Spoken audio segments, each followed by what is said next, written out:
यह प्रसंग उस अनादि सत्य युग का है जब समय की धारा में सृष्टि अपनी आदि अवस्था में प्रवाहित हो रही थी। दोस्तों, यह कथा हम देवी मार्कंडेय पुराण से ले रहे हैं। विभिन्न पुराणों और ग्रंथों में इसका अलग अलग स्वरूप वर्णित है। उसी काल में महान ऋषि कश्यप की दो प्रमुख पत्नियां थीं, अदिति और दिति। अदिति के गर्भ से उत्पन्न हुए देवता तेजस्वी, सात्विक और धर्मरक्षक।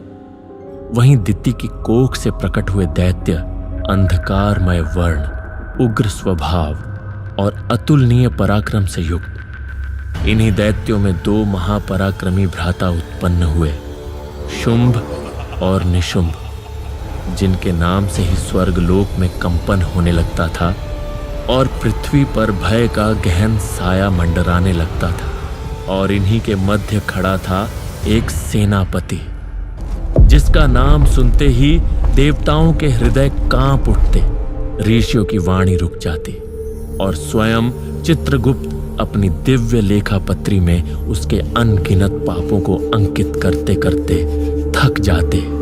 वह था रक्तबीज। समय के साथ शुंभ और निशुंभ का पराक्रम बढ़ता गया। उनकी महत्वाकांक्षा आकाश को स्पर्श करने लगी। दिति ने अपने पुत्रों को युद्ध कला, मायावी शक्तियां और अधर्म का उपदेश दिया। दोनों भ्राताओं ने मृत्युलोक में अनर्थ मचाना आरंभ कर दिया। गांव जल उठे, ऋषियों के यज्ञ विध्वस्त होने लगे और धर्म की आधारशिला डगमगाने लगी। फिर एक दिन उन्होंने नरक लोक पर भी अपना आधिपत्य स्थापित कर लिया। किंतु इनका लोभ वहीं समाप्त नहीं हुआ।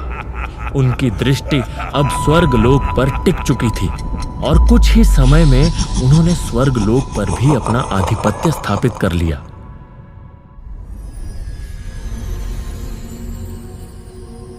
एक दिन शुंभ और निशुंभ के गुप्तचर जब भ्रमण के लिए विद्यांचल पर्वत पर भटक रहे थे, तभी उनकी दृष्टि एक दिव्य देवी पर पड़ी, जो सिंह पर आरूढ़ थीं और मंद मंद मुस्कुरा रही थी। वह थी देवी कौशिकी। गुप्तचर तत्काल भागते हुए अपने महाराज शुंभ के पास पहुंचे और बोले, हे महाराज, वरुण का वरुणास्त्र, इंद्र का ऐरावत, उच्छैश्रवा अश्व और समस्त सृष्टि का धन वैभव आज आपके अधीन है। किंतु जिस स्त्री को आज हमने विद्यांचल पर्वत पर देखा है, उसके सम्मुख यह संपूर्ण वैभव तुच्छ प्रतीत होता है। महाराज, हमारी विनती है कि आप आज उसी स्त्री को प्राप्त करें। तुम उचित कहते हो। शुंभ ने अपने सेनापति धूम्रलोचन को एक विशाल सेना सहित आज्ञा दी। जाओ और उस स्त्री को हमारा परिचय दो और उसे हमारे सम्मुख उपस्थित करो। यदि वह स्वेच्छा से न आए तो उसके केश पकड़कर घसीटते हुए ले आना। धूम्रलोचन आज्ञा का पालन करते हुए विद्यांचल पर्वत पहुंचा। असुरों की अपार सेना देख देवी मंद मंद मुस्कुराईं। धूम्रलोचन ने गर्जना करते हुए कहा, हे सुंदरी, हमारे महाराज शुंभ और निशुंभ त्रिलोक के स्वामी हैं। समस्त देवता और संपूर्ण सृष्टि का वैभव उनके चरणों में है। अतः तुम हमारे साथ चलो और उनसे विवाह करो। देवी ने शांत भाव से उत्तर दिया, धूम्रलोचन, तुमने जो कुछ कहा वह निस्संदेह सत्य है, किंतु मैंने अज्ञानवश एक प्रतिज्ञा कर ली है कि जो पुरुष मुझे युद्ध में पराजित करेगा वही मेरा स्वामी होगा। यह सुनकर धूम्रलोचन क्रोध से उग्र हो उठा और देवी पर आक्रमण कर दिया। ये देखकर देवी का सिंह अपनी ग्रीवा झटकते हुए असुर सेना पर टूट पड़ा। क्षण भर में ही वह सेना जंगल में लगी अग्नि की भांति भस्म हो गई और देवी ने अपने त्रिशूल से धूम्रलोचन का संहार कर दिया। जब शुंभ को यह समाचार मिला तो वह क्रोध से दहाड़ उठा। उसने अपने 2 सेनापति चंड और मुंड को आज्ञा दी, जाओ और उस देवी को बलपूर्वक मेरे समक्ष उपस्थित करो। यदि वो न आए तो उसका वध कर देना। आज्ञा पाकर चंड मुंड अपनी विशाल सेना सहित विद्यांचल पर्वत पहुंचे और देवी पर आक्रमण कर दिया। देवी का क्रोध अब सीमा पार कर चुका था। अत्यंत प्रचंड क्रोध से उनका शरीर श्याम वर्ण हो गया।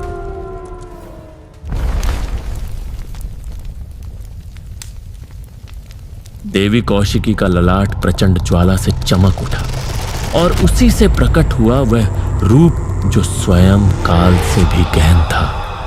उनका वर्ण अंधकार से भी अधिक गहन काला, लंबे केश आंधी की भांति प्रचंड गति से लहराते, गले में लटक रही थी कपालों की भयंकर मुंडमाला। एक हाथ में प्रलयकारी खड्ग तो दूसरे हाथ में रक्तपात्र, खप्पर, रक्तवर्ण जिह्वा।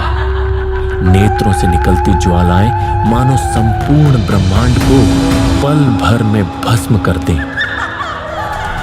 उनके चरण पड़ते ही रणभूमि कांप उठी और असुर भी उस भीषण दृश्य को देखकर सहम कर स्तब्ध रह गए। वह थी मां काली।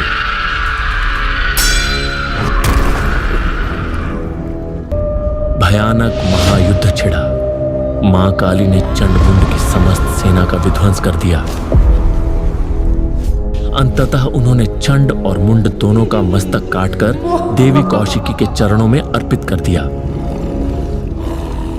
तब मां कौशिकी प्रसन्न होकर बोली, हे देवी, चूंकि तुमने चंड और मुंड का संहार किया है, अतः आज से तुम चामुंडा के नाम से विख्यात होगी। इसी कारण आज भी मां चामुंडा की पूजा भारत भर में की जाती है।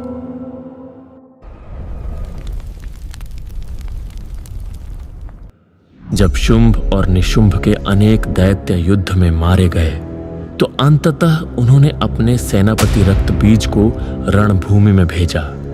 यह कोई साधारण असुर नहीं था। उसने वर्षों तक घोर तपस्या कर परमपिता ब्रह्मदेव को प्रसन्न किया और वरदान मांगा। ब्रह्मदेव, मुझे अमरत्व का लोभ नहीं। मुझे ऐसा वरदान दीजिए कि मेरे रक्त की एक बूंद भी यदि भूमि पर गिरे तो उससे मेरे ही समान एक नया रक्त बीज उत्पन्न हो जाए। तथास्तु। परंतु सावधान, रक्त बीज शक्ति का दुरुपयोग सदैव अधर्म को जन्म देता है। इस वरदान ने रक्त बीज को अजेय बना दिया। उसकी रक्त की एक एक बूंद अनगिनत रक्त बीजों को जन्म देती थी। खैर, अब कहानी पर आते हैं। शुंभ की आज्ञा का पालन करते हुए रक्त बीज देवी कौशिकी के सम्मुख जा पहुंचा। देवी कौशिकी और रक्त बीज के मध्य प्रलयकारी महायुद्ध शुरू हो गया था। देवी कौशिकी ने अपने दिव्य अस्त्र शस्त्रों से उस पर प्रहार किया, किंतु रक्त की धाराएं बहकर धरती पर गिरती और प्रत्येक बूंद से असंख्य रक्त बीज उत्पन्न होते जाते।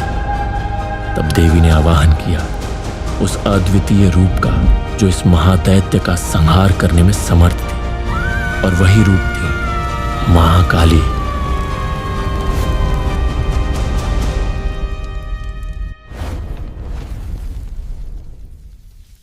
काल रात्रि के समान अंधकार से महाकाली का प्रचंड रूप प्रकट हुआ।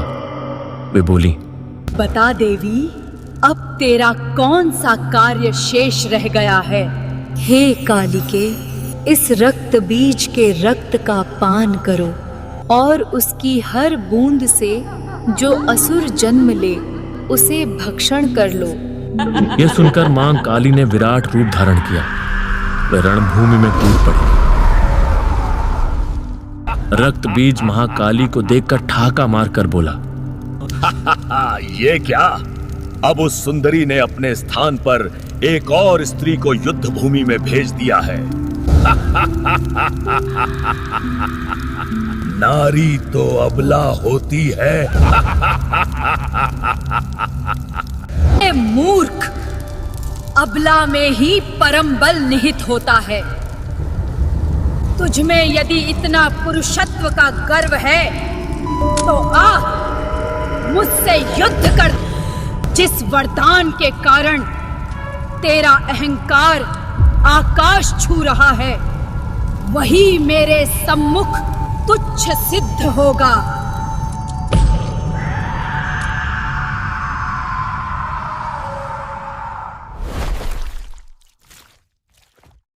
महाकाली रणभूमि में कूद पड़ी। उनका खड्ग ऐसी तीव्रता से चल रहा था कि आंधी की गति भी उसके आगे मंद पड़ जाए। भयभीत स्वर में रक्तबीज चिल्लाया, ये कैसी शक्ति है? रक्तबीज, तुझे वरदान तो यही प्राप्त हुआ था ना कि तेरे रक्त की प्रत्येक बूंद से असंख्य रक्त बीज जन्म लें। किंतु सुन, ये मेरा अटल संकल्प है, तेरे शरीर से रक्त की एक भी बूंद अब इस धरा को स्पर्श नहीं करेगी।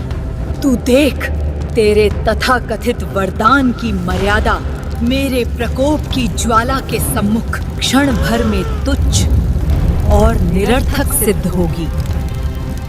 मां काली का क्रोध अब चरम पर पहुंच चुका था। उनके प्रहार से रक्त बीज लहूलुहान हो उठा, परंतु प्रत्येक रक्त की बूंद को महाकाली अपने खप्पर कपाल पात्र में संग्रह कर लेती, और जब खप्पर भर जाता तो वे उसे पान कर लेती, ताकि एक भी बूंद भूमि पर गिरकर नए रक्त बीज को जन्म न दे सके। उनके दांत रक्तवर्ण हो उठे और तभी से उन्हें रक्तदंता या रक्तदंतिका कहा जाने लगा। इस प्रकार महाकाली एक एक कर रक्त बीज और उसकी अनगिनत प्रतियों का संहार करती रही। अंततः उन्होंने मूल रक्त बीज का मस्तक अपने खड्ग से काट डाला। उसका रक्त भी उनके खप्पर में समा गया और इस प्रकार रक्त बीज का आतंक समाप्त हुआ। किंतु यह कथा यहीं समाप्त नहीं होती, क्योंकि शुंभ और निशुंभ अभिशेष थे, जो भयभीत होकर नरक की अथाह गहराइयों में छिप गए थे।